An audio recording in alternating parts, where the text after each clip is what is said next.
Saya kira seperti itu. Ini kampus Merdeka. Nah, ini ada beberapa hal memang yang menjadi pedoman Kemendikbud. Yang sebenarnya yang terpenting itu adalah nomor 4, mahasiswa diberi hak mendapat pembelajaran di luar program studi sebesar 20 SKS atau 1 semester. Nah, di luar kampus itu maksimal 2 semester.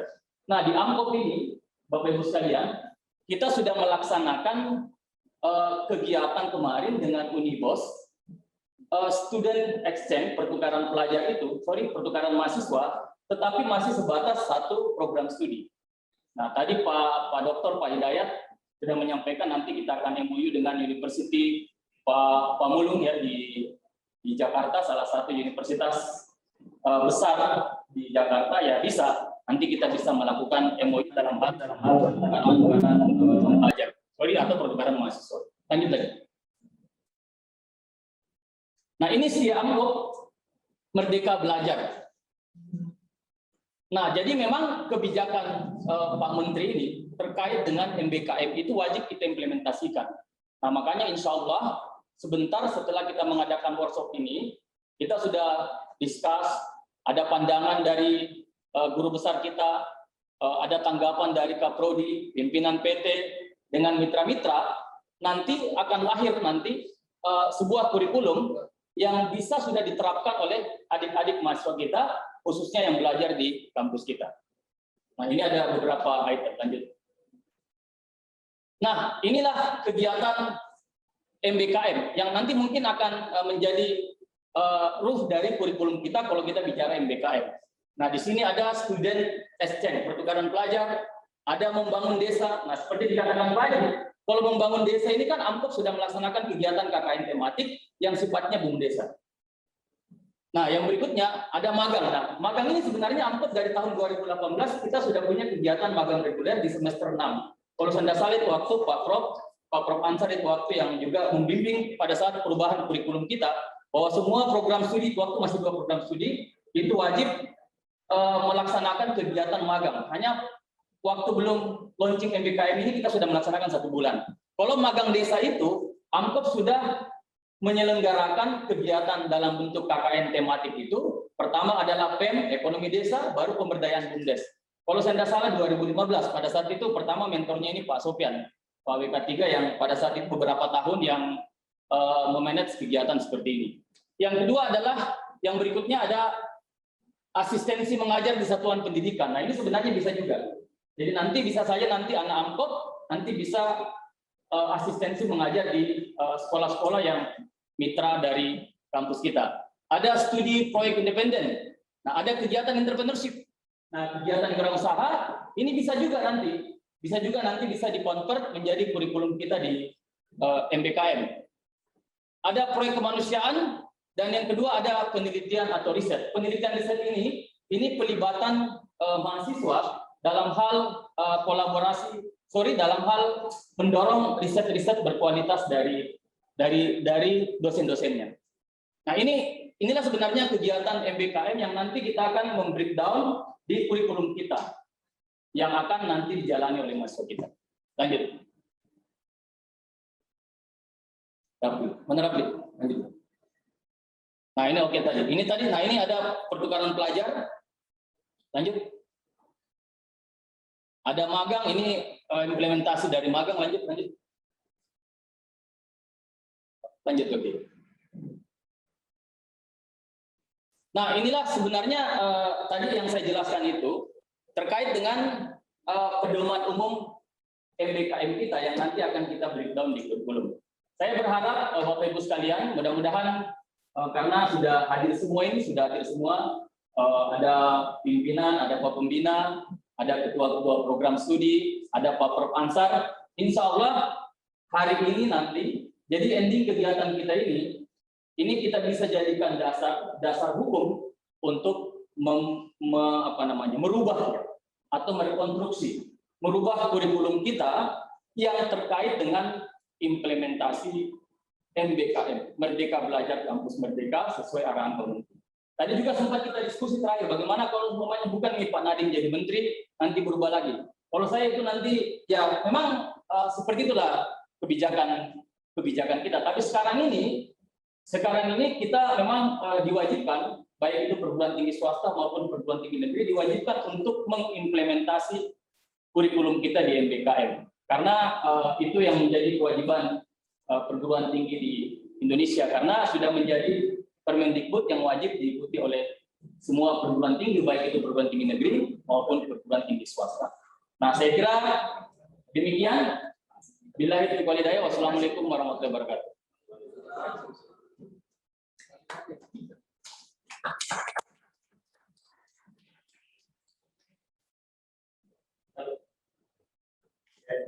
Baik, demikian tadi arahan dari Pak Ketua Setiap Pengasar, sekaligus memberi gambaran kepada kita bahwa inilah yang harus direkonstruksi mengenai kurikulum kita. Baik, karena waktu sangat terbatas, kita akan mempersilakan kepada Bapak Nur Hadi Irbat akan menjelaskan mengenai Merdeka Belajar, kampus Merdeka Belajar. Kami persilakan kepada Pak Nur Hadi, Pak. Terima kasih Bapak Ibu semuanya. Assalamualaikum warahmatullahi wabarakatuh. Waalaikumsalam. Alhamdulillahirabbil alamin telah hadir bersama dengan Bapak Ibu semua dari STA Amkop. Sebuah kehormatan bagi saya diundang oleh Bapak Ibu semuanya. Salam hormat kami kepada para pimpinan yayasan, kemudian kampus STA Amkop, dan mudah-mudahan kita semuanya dalam keadaan sehat dan semoga segera bertemu dalam keadaan yang lebih bahagia lagi. Nah, Bapak Ibu semuanya, 20 menit ke depan izinkan saya untuk menyampaikan tentang program Kampus Merdeka, tapi lebih spesifiknya ke program magang dan studi independen bersertifikat. Nah, pada saat ini memang kita sedang alami ke sana, dan ini saya baru pertama kali begitu ya di batch pertama ini. Banyak sekali kekurangan, tetapi kalau tidak melangkah dulu dan tidak ada sesuatu transformasi itu langsung terjadi secara sempurna begitu. Jadi step by step, dan terima kasih sekali Bapak Ibu semuanya dan para mahasiswa yang sudah berkenan untuk bersama-sama gitu ya mengerjakan ataupun berproses dalam program magang dan studi independen bersertifikat Kampus Merdeka. Oke, baik, saya akan sampaikan beberapa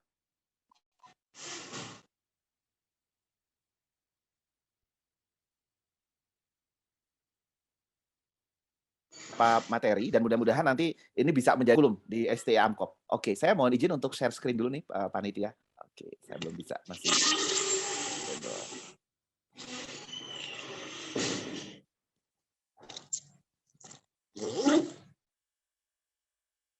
Oke. Ini saya jemputan belum ada. Oh, begitu. Ya, saya bisa dijadikan co-host dulu, Bapak Ibu. Ya. Kalau begitu saya duluan, Pak. Iya, silakan. Iya, Eca, duluan. Alhamdulillah. Satu hari sebelum deadline.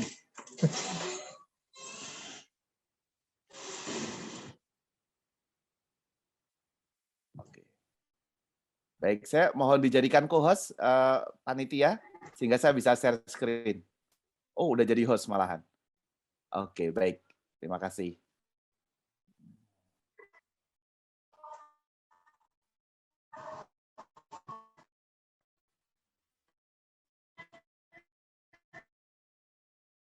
Baik, suara saya apakah sudah jelas ya Bapak Ibu semuanya? Ini jaringan internet saya sepertinya nggak stabil ya. Sangat jelas, Pak. Oh, baik. Jelas, Pak. Baik, baik. Oke, sip. Oke, baik. Materi nanti saya akan sampaikan kepada Bapak Ibu semuanya melalui panitia begitu ya.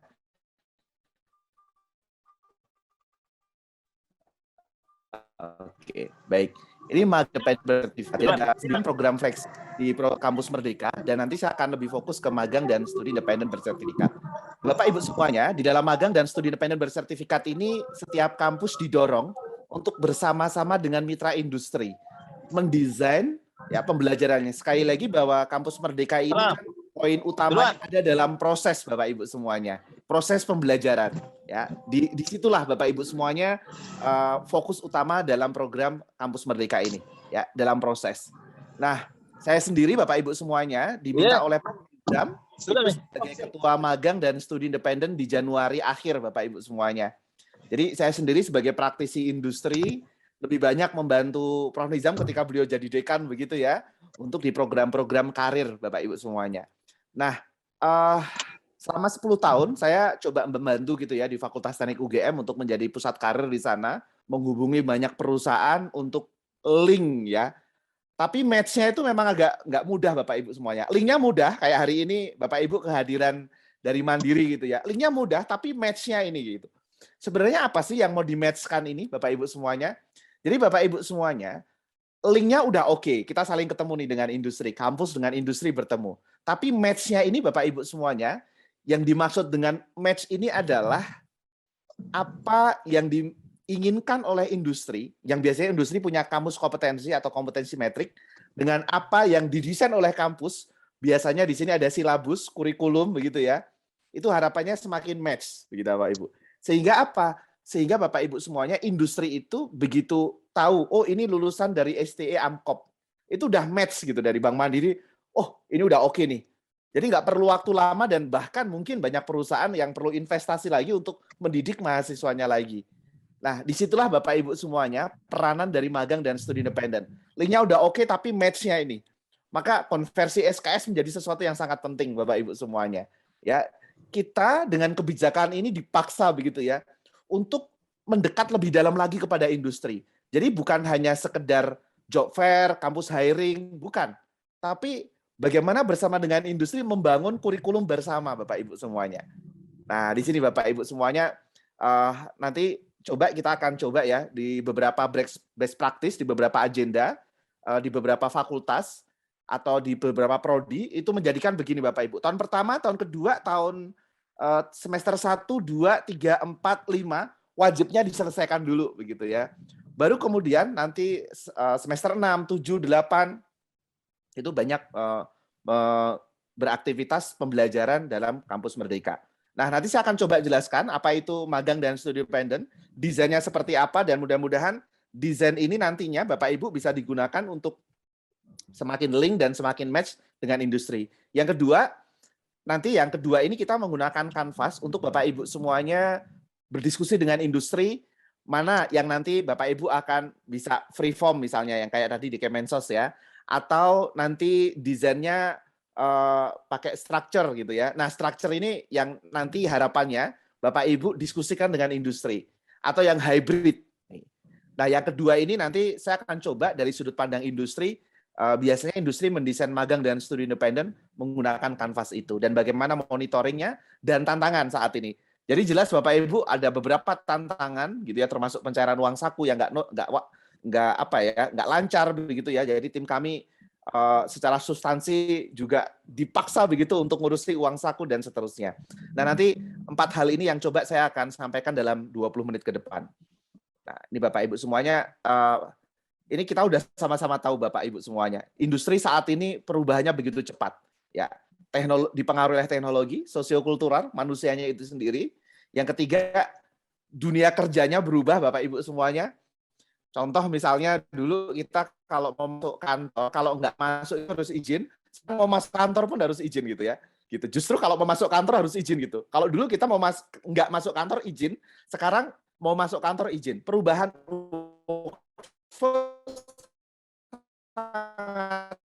sangat lingkungan kerja berubah dengan sosiokulturalnya, olahraganya, dan yang keempat adalah isu energi ataupun lingkungan, termasuk pandemi ini, Bapak Ibu semuanya. Ini tantangannya, dan inilah yang kemudian melahirkan orang-orang menyebutnya cuna atau VUCA gitu ya, perubahan yang begitu cepat, turbulen, nggak pasti, ambigu, membingungkan. Nah, maka kita nggak bisa kalau kita meninjau kurikulumnya tiap 5 tahun sekali, karena perubahannya begitu cepat. Gitu. Orang menyebutnya perubahannya itu sangat-sangatlah cepat, complicated dan kompleks. Maka sekarang terkenal ya dengan agile begitu. Ada istilah agile learner, ada istilah agile organization, ada agile ways of working gitu ya. Jadi agile itu Bapak Ibu semuanya untuk menghadapi kondisi dunia yang complicated dan kompleks. Ini ya. Perubahannya itu di sini Bapak Ibu. Ya, tetapi kalau normal, simple begitu ya, itu oke, nggak harus pakai agile begitu Bapak Ibu. Nah, inilah dunia kerja saat ini. Ya, ini beberapa industri dari McKinsey gitu ya. kita bisa lihat yang kanan itu yang apa ya, dia udah serba pasti kondisinya. Ya ibarat bisnis itu bisnisnya nggak pasti. 3 tahun ke depan, 5 tahun ke depan, sekarang udah nggak bisa Bapak Ibu. 3 tahun.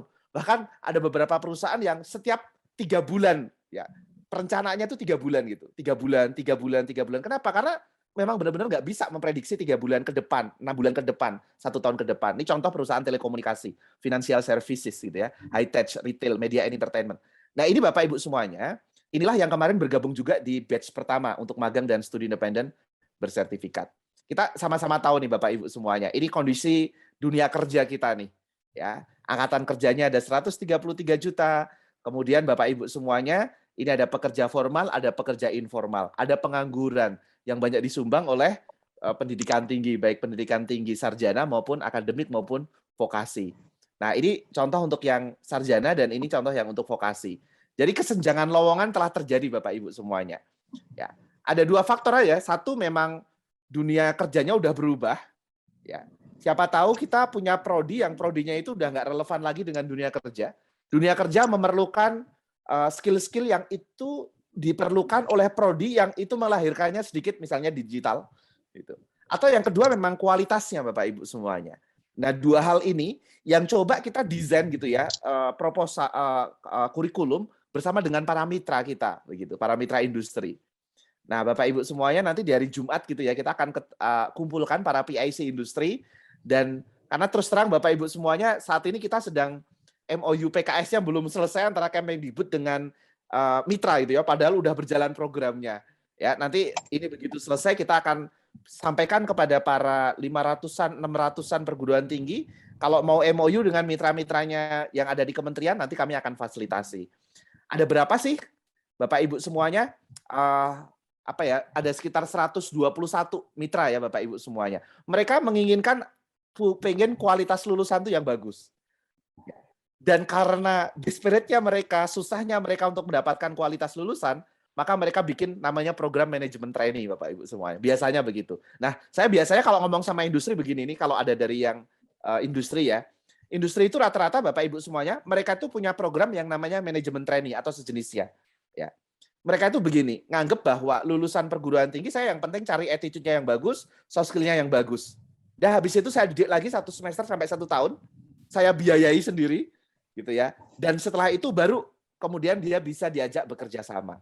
Nah, kita biasanya ngomong sama industri, program manajemen trainee-mu tuh kamu tarik jangan yang lulus, tapi sejak mahasiswa. Nah, disinilah program magang dan studi independen bersertifikat yang dilakukan oleh industri. Baik, Bapak Ibu semuanya. Nah, ini tadi udah disampaikan juga oleh narasumber sebelumnya, ini indikator kinerja utama. Jadi ini kalau Prof. Nizam, Pak Dirjen selalu menyampaikan, CPL yang paling ultimate itu adalah lulusan kita mendapatkan pekerjaan yang layak. Kalau menurut IKU, indikator kinerja utama 1,2 kali UMR. Gitu ya Bapak Ibu, di bawah 6 bulan udah mendapatkan pekerjaan. Nah, disitulah magang dan studi independen bersertifikat Bapak Ibu semuanya. Ya.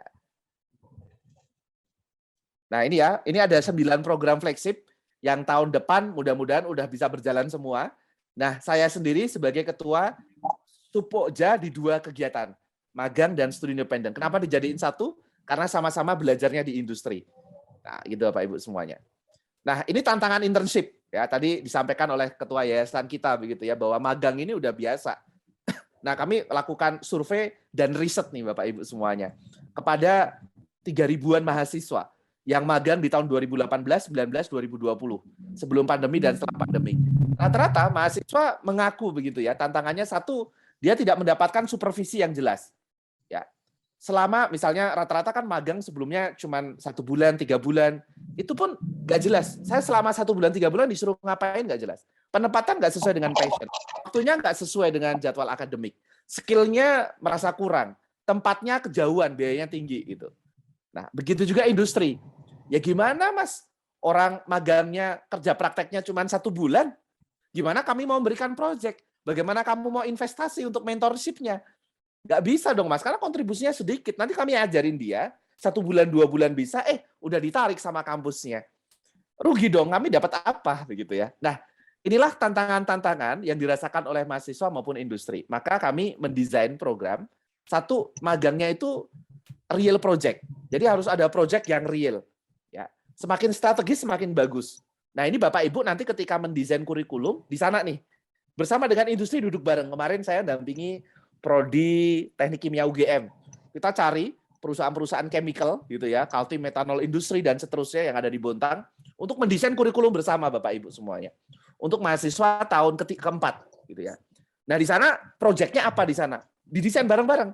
Nah, untuk mengerjakan proyek di sana, mahasiswa punya bekal apa dan apa yang mau dilakukan di sana. Ada learning design-nya di sana. Dan siapa dedicated professional mentor dari industri. Dan kemudian kampus juga menunjuk dosen pembimbingnya juga gitu ya. Nah, kemudian sertifikat levelnya seperti apa nantinya. Nah, ini didesain bareng-bareng Bapak Ibu semuanya. Ya, dan nanti masuk dalam proses pembelajaran. Nah, Bapak Ibu silakan di screenshot aja apa bedanya magang dan studi independen. Kalau magang orang bekerja mahasiswa. Kalau studi independen mahasiswa belajar. Sama-sama mengerjakan proyek. Kalau studi independen belajar kayak Google Bangkit misalnya. Google Bangkit itu mengajarkan kepada mahasiswa untuk bisa machine learning, artificial intelligence, dan seterusnya. Kalau magang, mahasiswa itu bekerja di situ. Ya, sembari belajar, bekerja juga di situ. Nah, ini Bapak Ibu perbedaannya nanti silahkan di screenshot aja. Ya. Secara prinsip perbedaannya di sana. Nah, Bapak Ibu, di batch pertama kemarin ada 122 mitra, ada 1.800 proyek. Ciri khasnya magang dan studi independen bersertifikat Kampus Merdeka itu pasti proyeknya dulu. Proyeknya berkualitas enggak gitu. Kalau kualitas kita pilih karena ada proses reviewnya dulu Bapak Ibu. Mitranya dilakukan proses review terlebih dahulu. Terus kemudian 12,9 ribu mahasiswa di batch pertama kemarin dan kemudian ada sekitar 3.000 mentor yang hadir yang ada di batch pertama. Nah, inilah prodi yang kemarin paling banyak diminati Bapak Ibu semuanya. Baik magang maupun studi independen. Yang atas itu persaingannya relatif kecil karena peluangnya banyak tetapi jumlah pendaftarnya itu ya memang terbatas. Digital talent itu memang kita punya gap. Ada 9 juta kita kekurangan. Jadi dari teknik informatika manapun pasti diterima Bapak Ibu semuanya. Selama attitude-nya bagus. Nah, yang garis merah ke bawah itu yang memang peluangnya sedikit, tapi yang daftar banyak banget. Ya ini ya Bapak Ibu, ini belajar dari batch pertama. Nah, 85% mahasiswa di MSIB batch pertama ini memang posisi dan proyek magangnya terkait dengan pengembangan skill digital. Dan di 1 bulan mahasiswa ikut magang, mahasiswa mitra merasa puas. Nah, ini kan cukup menyenangkan ya Bapak Ibu. Harapannya adalah nanti setelah selesai magang, itu para mahasiswa itu direkrut gitu sama perusahaan untuk menjadi full time employee selama si mahasiswanya mau. Nah, ini Bapak Ibu semuanya. Yang kedua, ini saya akan cerita terkait dengan nanti konteks kita hari ini yaitu terkait dengan kurikulum begitu ya Bapak Ibu. Nah, industri itu mendesain kurikulum seperti ini Bapak Ibu semuanya. Ini yang menjadi panduan industri. Jadi dia pertama ini di project dulu nih, satu ini. Dia mencari proyek-proyek strategis apa yang ada di industrinya. Setelah dapat misalnya bikin learning management system untuk karyawan remote area di sawit misalnya. Urgensi nggak? Urgent nggak? Urgent dong. Karena sekarang ini udah nggak bisa ngirim dari Jakarta misalnya. Jadi kita pakai online nih, gitu ya. Urgent. Project misinya apa? Project scope-nya apa? Project timeline-nya apa? Project resource-nya apa? Ini yang menentukan industri. Diskusikan dengan kampus, gitu ya. Kalau Bapak Ibu punya mitra, diskusikan. Di Bank Mandiri tadi ini ada yang hadir dari Bank Mandiri. Bank Mandiri ada project apa, begitu ya. Nah, kemudian setelah itu untuk menjalankan project itu siapa sih learner-nya, mahasiswanya, ya. Kualifikasinya seperti apa? Learning outcome-nya seperti apa? Kompetensi apa yang akan diajarkan sama mahasiswa selama 1 semester? Gitu ya. Nanti rubrik penilaiannya seperti apa? Terus kemudian sukses indikatornya apa? Proses seleksinya seperti apa? Harus jelas nih. Kemudian onboarding, pembekalannya, ya penyambutan sampai pembekalannya seperti apa? Ini dilakukan oleh industri selama 560 sampai 900 jam. Gitu ya, baik pembelajaran yang belajar maupun ngerjain proyeknya. Project framework-nya apa? Learning guidance-nya pakai LMS yang mana? Supervision guidance-nya, mentor sama coach-nya seperti apa? Dan setelah selesai, apa yang dilakukan? Nah, ini Bapak Ibu semuanya, ini contoh ya. Contoh, nanti saya akan berbagi ini. Contoh Shopee. Shopee itu udah langsung cari, Pak. Di business development apa proyeknya? Di marketing apa? Di teknologi apa? Di human resources apa? Di operation apa? Nah, setelah itu baru proyeknya apa? Ini pembelajarannya. Ya, ini durasi magangnya. Nah, ini desain dari industri. Nah, ini bagus kalau Bapak Ibu semuanya bisa ngobrol bareng dengan mereka gitu ya.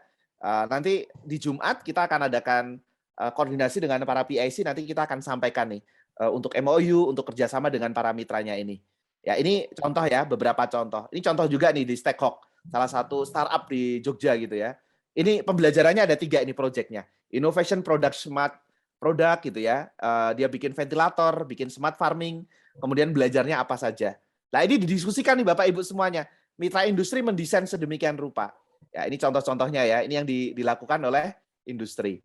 Ya, dia bikin ventilator ICU. Kurikulumnya apa? Target hasil pembelajarannya seperti apa? Nah, ini semua Bapak Ibu semuanya bisa Bapak Ibu lihat, cek gitu ya. Ini contoh juga nih di Zenius gitu ya. Learning objektifnya apa? Mata pembelajarannya apa? Learning outcome-nya. Ini yang membuat industri Bapak Ibu. Tinggal Bapak Ibu, ini ada mahasiswa yang keterima. Kalau misalnya mahasiswanya nggak ada hubungannya dengan pembelajaran ini semua, berarti pakai free form aja begitu. Tapi kalau ada, pakai structure atau di-combine, pakai hybrid, silahkan. Gitu ya Bapak Ibu semuanya. Ini untuk contoh-contohnya nih. Contoh-contoh dari industri. Detailnya nanti silahkan Bapak Ibu. Yang batch pertama kemarin udah kita bagi. Ya, mitra industri bikin CPL atau capaian pembelajaran lulusan. Ada di sini ya. Bitly/CPL Mitra MSIB. Yap. Nah, berikutnya Bapak Ibu monitoring dan evaluasi. Mahasiswa bikin laporan harian seperti ini. Ya, laporan harian, setiap hari nanti di-approve laporan mingguan, di-approve mentor, bahkan mahasiswa bisa menilai mentor. Gitu ya Bapak Ibu semuanya. Bahkan mahasiswa bisa menilai mentor. Kemudian platform mentor juga bisa menilai mahasiswa. Nah, ini. Nah, Bapak Ibu semuanya, ini nanti mentor bisa sampai memberikan penilaian seperti ini. Jadi kompetensinya apa? Nah, nanti tinggal Bapak Ibu semuanya, ini kalau mau dikonversi atau dipadankan, mau pakai free form atau mau pakai yang structure atau mau pakai yang hybrid, silahkan nantinya Bapak Ibu semuanya. Ini mentor juga ngisi logbook gitu Bapak Ibu semuanya. Ya, nanti saya akan coba sampaikan yang kalau dosen itu Bapak Ibu semuanya bisa cek gitu ya. Kalau dosen ini Bapak Ibu semuanya bisa ini sebagai dosen bisa cek di platform Kampus Merdeka, terus nanti bisa dilihat di situ. Bisa ngecek mahasiswanya saat ini sedang ngapain aja. Setiap hari kalian mengisi log Bapak Ibu. Bentar, saya akan coba lihatin ya. Oke, ini ada nge-lag nih. Nah, nanti Bapak Ibu coba sebagai dosen buka kampusmerdeka.kemdikbud.go.id. Ya, nanti dari sana Bapak Ibu semuanya bisa ngecek tuh di situ. Sambil seperti laptop saya, nanti coba saya akan demokan gitu ya, dan mudah-mudahan Bapak Ibu semuanya yang dosen udah punya akunnya. Kalau ada mahasiswanya yang keterima, itu insya Allah begitu Bapak Ibu semuanya, itu nanti Bapak Ibu bisa melihat di laporan itu. Ini kebetulan laptop saya nggak nge-lag nih. Oke, nanti kalau udah agak normal, PPT saya juga udah ketutup ya Bapak Ibu ya. Oke. Nah, ada beberapa hal nih Bapak Ibu. Tiga persoalan yang kami hadapi nih di batch pertama. Yang pertama Bapak Ibu semuanya, ini terkait dengan konversi SKS.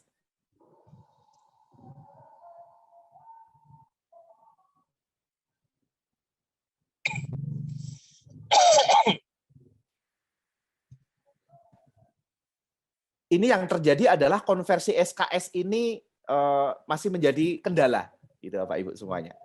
Ya, ini yang pertama. Yang kedua Bapak Ibu semuanya, yang kedua adalah tentang pencairan uang saku mahasiswa. Ini yang masih jadi kendala. Karena ini kerjasama antara Kemendikbudristek dengan LPDP yang itu di bawah Kementerian Keuangan. Bapak Ibu semuanya yang dosen pernah proyek dengan pemerintah pasti mengertilah dinamika yang ada begitu Bapak Ibu semuanya. Nah, itu yang terjadi Bapak Ibu semuanya. Ini tantangan yang kedua. Yang ketiga Bapak Ibu semuanya, tapi ini sekarang udah proses perbaikan dan mudah-mudahan nanti segera bisa berjalan dengan bagus. Dan yang ketiga adalah Bapak Ibu semuanya, pesertanya masih didominasi 80%-nya dari luar Jawa. Nah, ini Bapak Ibu. Masih didominasi luar Jawa. Mudah-mudahan di batch kedua nanti, kita saat ini sudah nanti di pekan 3 Desember udah mulai proses seleksi Bapak Ibu. Mendaftar mahasiswanya. Mitranya, mitra industri. Mahasiswa langsung diseleksi sama mitra industri. Di batch pertama kemarin ada 4.000 peluang yang itu masih dibiarkan kosong sama mitra industri. Belum terisi Bapak Ibu semuanya.